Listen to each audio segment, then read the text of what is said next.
You want to see a better basketball team that's entertaining, that puts on a good product that you want to spend your money on.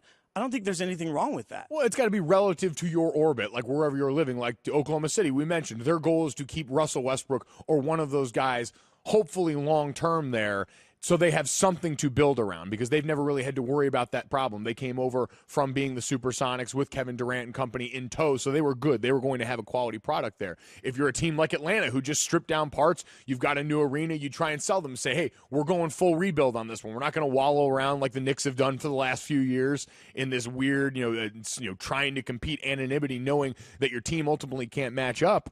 And then if you're everyone else on down the list, where do you fall? Houston, you go out and add Chris Paul because you think, all right, we're pretty close. We got that series in San Antonio. Didn't go well for us, but we've got to climb that mountain before we can get to the top.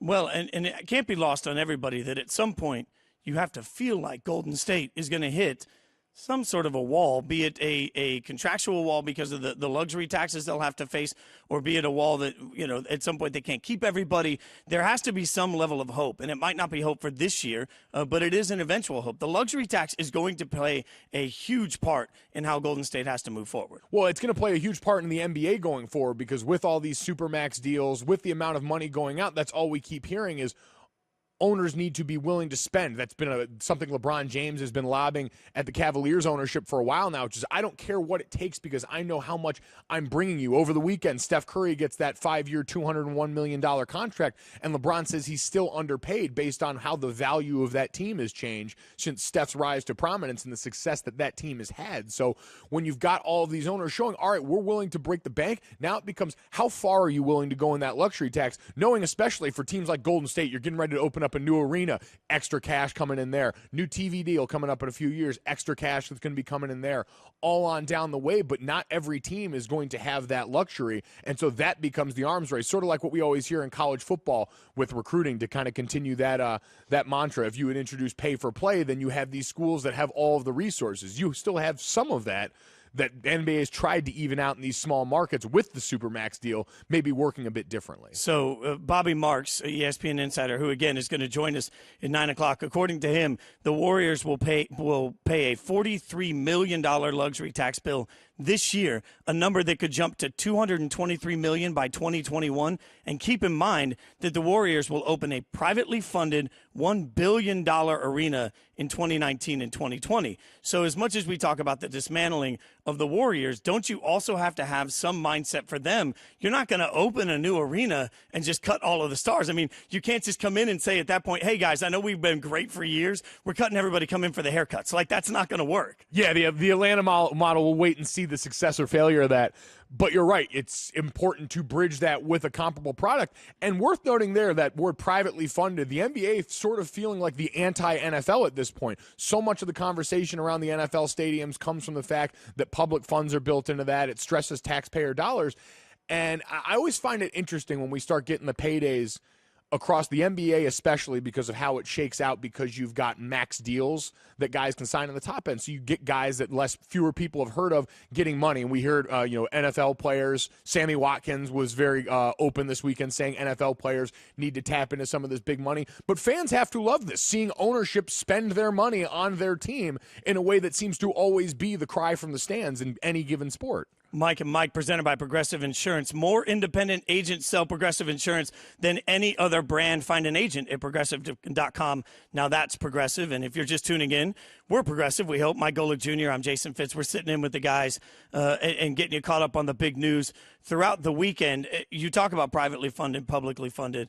Obviously, I think most taxpayers would look at it and say this is a fantastic model, and it feels a little bit easier to accept the salary numbers you see in general when you realize that those same owners are spending their money on stadiums. I realize that. I feel like the interesting part for Golden State is that they are going to essentially avalanche. It's going to snowball, and that snowball is going to hit a wall, and that wall is either going to be a massive luxury tax payment or it's going to be the dismantling of a team.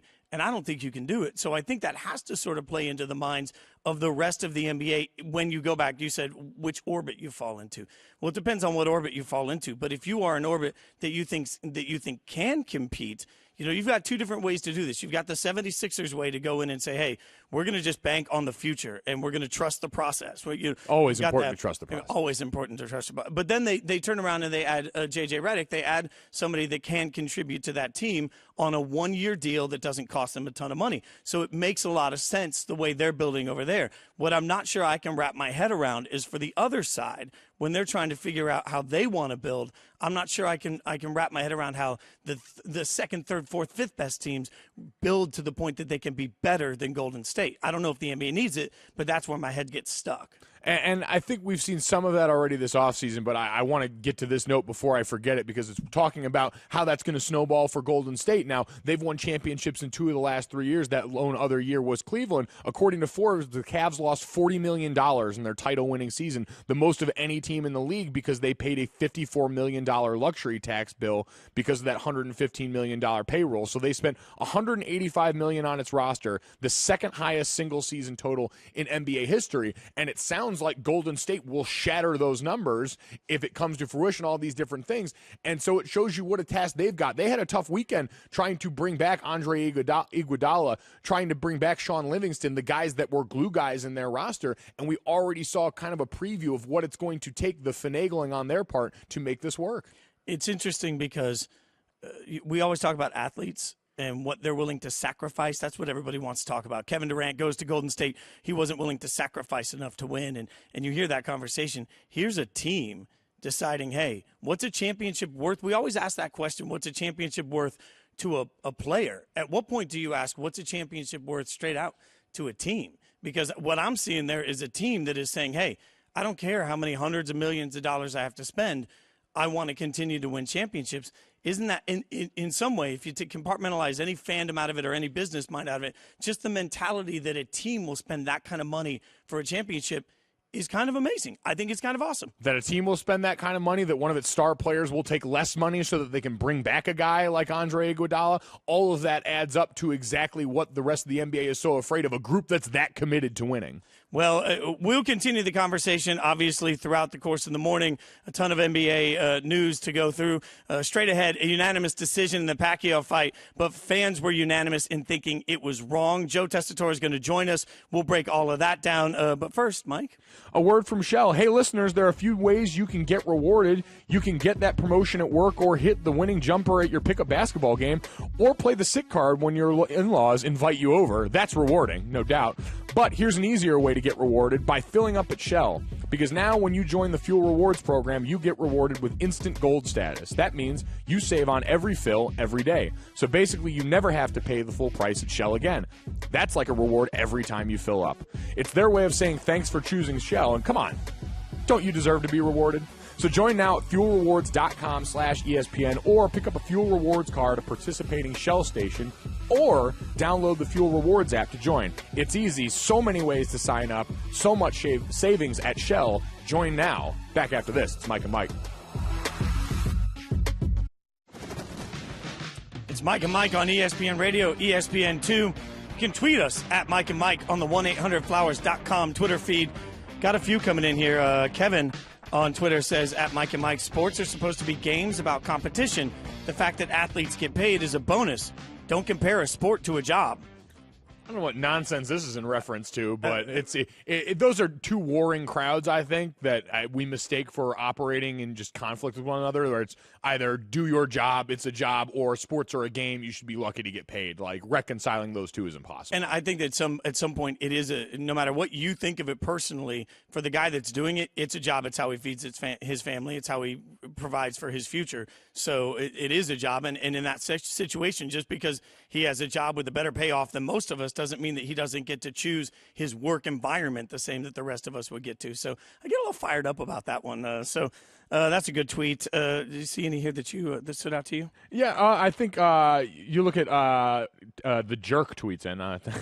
They need to restructure the conferences. The East has been a joke. And that's going to be the interesting thing me and you talked about before the show is when is the sort of redirect? When is that correction where all of these guys that have gotten into this glut of talent in the West finally look out and say, you know what, I've got a pretty easy path to the finals, a la what LeBron James has been doing for the last 7-8 years now, if I can just go back eastward. Yeah, well, and if you realign, then what are you going to do every time? There was a period in the NFL where obviously the AFC was just being destroyed by the NFC in the 80s in the Super Bowl. If they'd realigned everything, what would that mean now? I mean, you can't realign just because you're in a period of time where one conference is a little more dominant than the other. Rico points out NBA doing something right. Everybody's talking about NBA offseason. I think that is a good point. It's absolutely happening. It is. There's a lot going on. It hasn't stopped since the NBA Finals. We'll see how far it keeps going. Pause for 10 seconds. Back after this.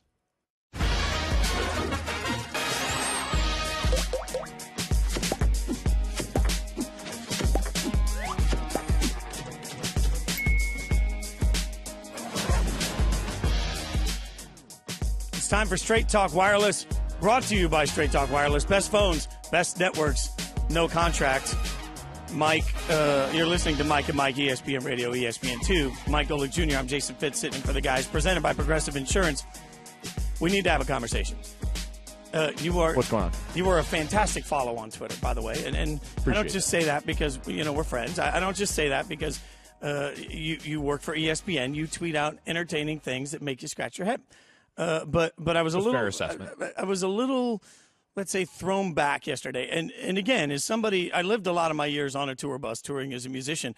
I've eaten a lot of things off the floor that I'm not proud of on a tour bus. I'll admit that. But yesterday you went to Twitter to express your eating habits in a particular place, and it kind of stunned me.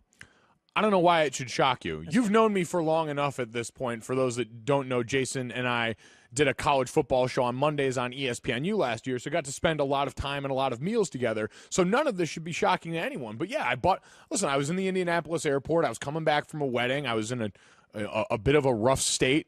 Full disclosure there for obvious reasons. And so I bought myself a nice airport hot dog. And, they hike up the prices a little bit once they get you past airport security.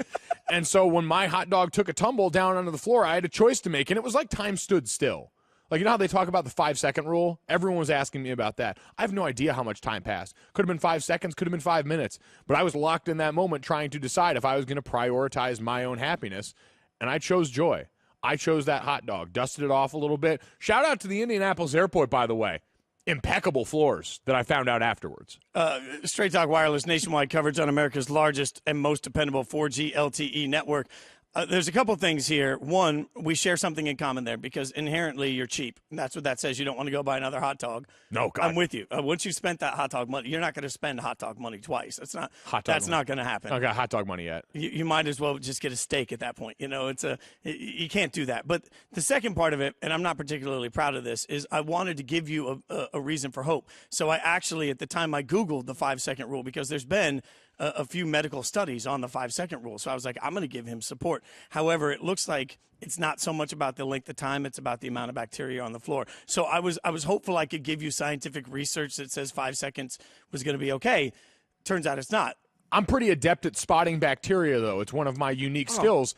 And looking down at the floor after the fact as I was trying to, quickly clean up all of the mustard and relish and everything else, that I felt bad because I had mucked up what looked like a really nice, clean floor. So I thought, all right, if there's any floor in any airport I can eat it off of, darn it, Indy, I'll choose you every time. Well, and you didn't mention the relish and mustard and such on it. I mean, you can easily wipe that off and start clean. It's the same hot dog at that point. So it is, but it also gives more places for the bacteria to glom on. Believe me, I thought this out. This was in the moment that time stood still. All of these things were passing through my mind, and somehow on the other end, it got me to the point where I knew I had done way worse than this.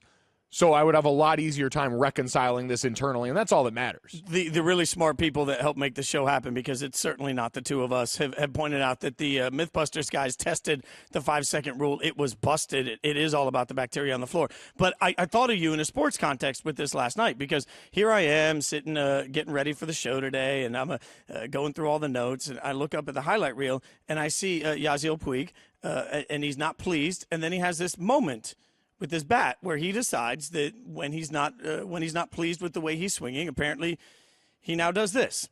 So he doesn't like it, walks away, and licks the bat. Ooh. So I looked at it and I said, you know what?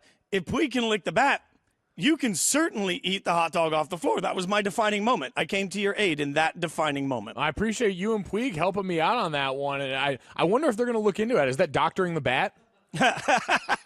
Can you do that? Is he going to get one of those envelopes from Rob Manfred that's like, nah, man, you got to quit all this bat licking? That would be amazing if that was some sort of a new thing that we find out he's got something in his saliva that helps his bat. I can't imagine it, but it just seems like, the bat's been in the clubhouse and it's been on the ground and it's been flipped around. On Friday night against the Padres, Puig made a catch and kissed the ball out of his glove. So, I have no problem with that. So you are now the Puig of ESPN. Hey, I'll take that. I mean, I'll take the Puig, maybe like 2013 Puig. I'd like to be a little bit more of that one, the all-star level Puig. But I'm fine with almost any Puig. He's a fun guy, kissing bats. What's the worst that comes out of that? I came from a sport with much grosser tendencies as far as the way you operate. I mean, Mark Schlereth had a very storied history of peeing his pants that I proudly continued during my playing days. Oh yeah. What? You'd never heard that? Okay, you missed that by now? You dropped that nugget. I'll drop a music nugget on you. Slash, I learned in his autobiography for Guns N' Roses, switched to leather pants because he used to have a problem not peeing on himself during shows. So he switched to leather pants because you can't tell that he peed on stage. But then later in the same book, he reveals that he would go weeks and not, like on tour, they'd go weeks and not wash their clothes from the tour, which means he peed in the same pants over and over and over again. That's a guy, you know what? That's a musician that I can respect. That's a guy going out there and putting it all on the line. That's not going to be stopped for anything like that, because I can't imagine that you were dedicated enough to pee your pants during a show ever. I was not. No. I didn't. I didn't. Now I feel like less commitment to the cause. Exactly. Puig, Stink, and I will be over here peeing our pants and licking bats, and you can be over there doing God knows what you're doing. I just have to ask: has that tradition stopped as you are now transitioned out of playing? Because this would be a comfortable thing for you to tell the people that work around. They keep these cameras above the table for a reason. This is what I deal with every single. Yeah. I thought I'd give you a little hope. That hope seems to be the message of the NBA offseason, right? Hope is the message for all of the fans out there. I'm trying to give you that same level of hope. That's what I'm trying to accomplish. I appreciate you. I know that some of your planning coming in here at 4:20 this morning, getting here way too early, was a part of helping me out of my pee pants situation. So I appreciate that. It always is. It always. Don't forget, coming up straight ahead. Obviously, we've got a lot of good guests coming up and joining us on the show. Pennzoil Performance Line over the course of the morning. Royce Young is going to join us up next. We're going to continue through the process of the show this morning to break down sort of what the NBA landscape now looks like, because I think the greatest question is it better? Will the regular season next year be better than it was this year based on what we've seen so far? Yeah, and the Thunder are a team that I don't think I expected to see pop up in this conversation, but we heard that apparently this deal had been in the works for a while. Be interested to get Royce's perspective on this, as now not only do they land that star for the short term, Paul George, who made his future plans clear, but can maybe lure their other star into staying for longer. Well, straight ahead, the Thunder pick up one star, but they lose another. Are they any closer to the Warriors in this process? We'll look at that. You're listening to Mike and Mike on ESPN Radio. We switch to ESPN News. Next up, Mike Golick, Jason Fitz. We're in for the guys.